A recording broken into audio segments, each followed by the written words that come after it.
Hello, friends. Pete Little here with St. George's Church Good News for Monday, the 13th of May. And this weather is just marvelous. It's a gift. It's a gift. Today's reading has challenged us in this household, challenged our faith, and to think about our faith. And, I'm going to just read this to you and get on with this. It's really been quite a journey. So, the reading today, assigned for today, is Matthew 8, verses 5 to 17. And this is the Gospel according to Matthew. The faith of the centurion. When Jesus had entered Capernaum, the centurion came to him asking for help. Lord, he said, my servant lies at home paralyzed and in terrible suffering. Jesus said to him, I will go and heal him. The centurion replied, Lord, I do not deserve to have you come under my roof, but just say the word, and my servant will be healed. For I myself am a man under authority, with soldiers under me. I tell this one, go, and he goes, and that one, come, and he comes. I say to my servant, do this, and he does it. When Jesus heard this, he was astonished, and said to those following him, I tell you the truth, I have not found anyone in Israel with such great faith. I say to you that many will come from the east and the west, and will take their places at the feast with Abraham, Isaac, and Jacob in the kingdom of heaven. But the subjects of the kingdom will be thrown outside into the darkness, where there will be weeping and gnashing of teeth. Then Jesus said to the centurion, Go, it will be done just as you believed it would. And his servant was healed that very hour. Next section is called Jesus Heals Many. When Jesus came into Peter's house, he saw Peter's mother-in-law lying in bed with a fever. He touched her hand, and the fever left her, and she got up and began to wait on him. When evening came, many who were demon-possessed were brought to him, and he drove out the spirits with a word and healed all the sick. This was to fulfill what was spoken through the prophet Isaiah. He took up our infirmities and carried our diseases. This is the gospel according to Matthew. And I've got to tell you, I found this disturbing and unsatisfying. We've struggled with some faith issues in our household, and our prayers were not answered. And it's a tough one. And my memory of this reading was that I wasn't left, after I'd read it, feeling uncomfortable, I guess is the word. And so I went looking for, was there another story about the faith of the centurion? So today you're going to get a twofer, because I'm going to read you Luke. Luke 7, verses 1 to 30. And it's called The Faith of the Centurion. Here's the gospel according to Luke. When Jesus had finished saying all this in the hearing of the people, he entered Capernaum. There, a centurion's servant, whom his master valued highly, was sick and about to die. The centurion heard of Jesus and sent some elders of the Jews to him, asking him to come and heal his servant. When they came to Jesus, They pleaded earnestly with him. This man deserves to have you do this because he loves our nation and has built our synagogue. So Jesus went with them. He was not far from the house when the centurion sent friends to say to him, Lord, don't trouble yourself, for I do not deserve to have you come under my roof. That is why I did not even consider myself worthy to come to you. But say the word, and my servant will be healed.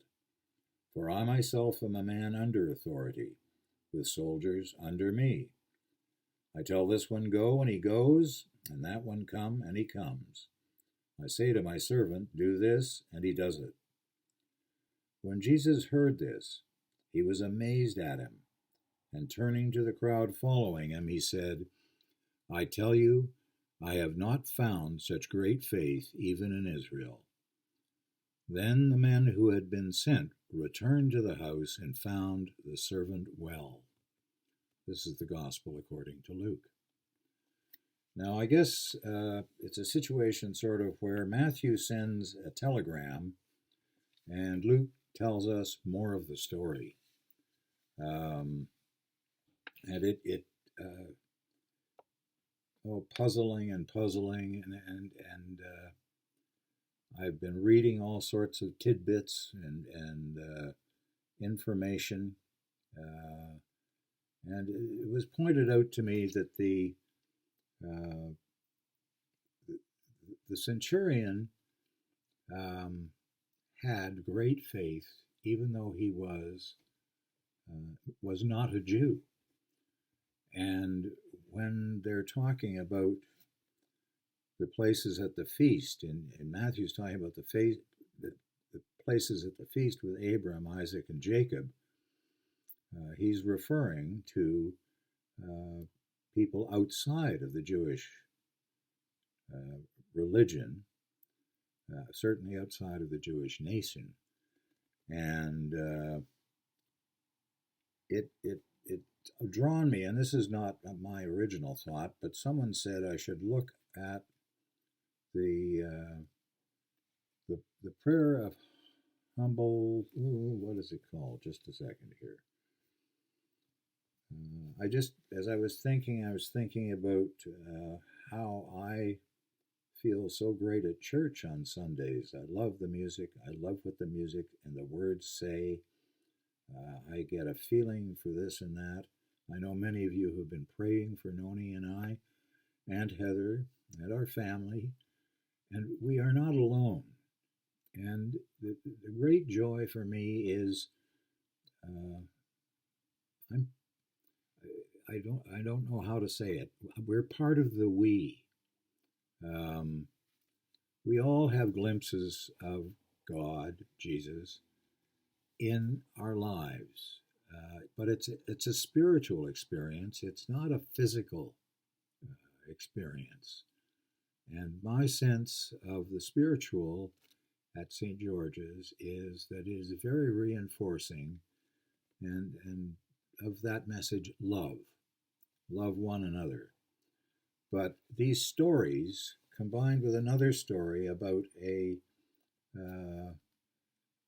woman who expressed her unworthiness but still asked for Jesus' help, reminded me of the prayer of humble access. And that's a little prayer we say just before we're about to receive communion.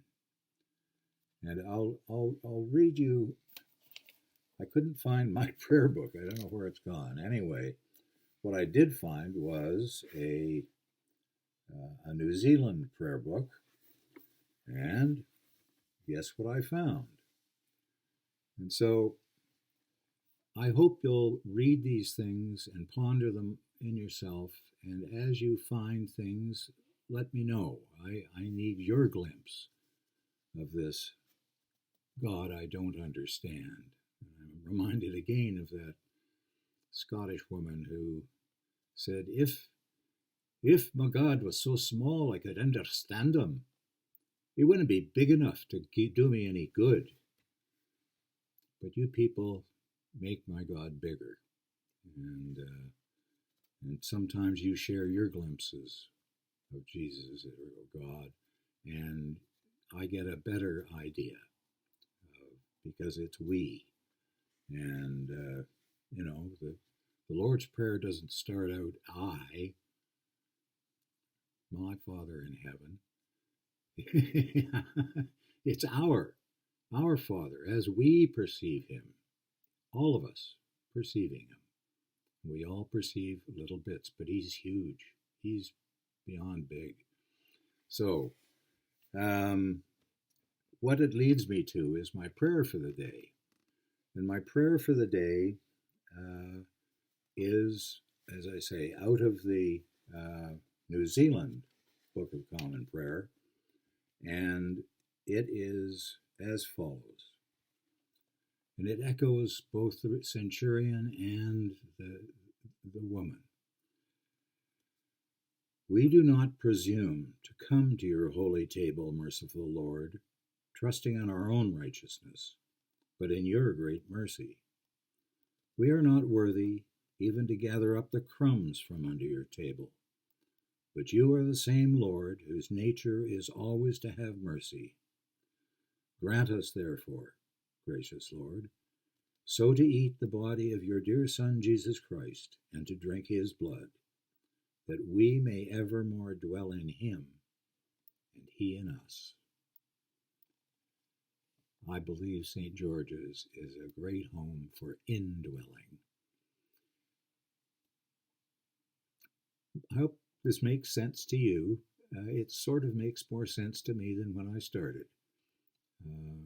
God bless you all. Have a great day tomorrow or on the 13th, and we'll see you again on this lovely good news in a couple of weeks' time. God bless you all.